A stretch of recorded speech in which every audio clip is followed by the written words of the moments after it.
SRFM stock analysis and SRFM stock prediction. So what I'm doing in this brief video is showing you my exact play. I'm the only guy in this space that's done this for 42,000 videos over 5 years and actually documented it all. It's all on my YouTube channel, especially with SRFM.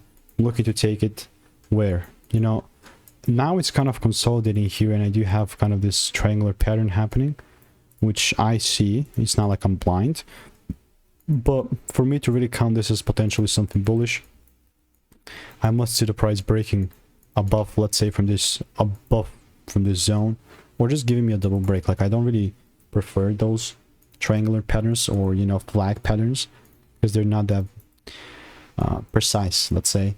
Because, you know, I've tried it all. Like, I've been in this market for 5 years, and like literally it's all documented.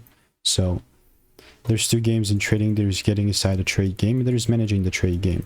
Because I'm a very process-driven person, I'm sticking to my rules because that's what I've seen printing for me. And if you want those rules, click the first link in the description.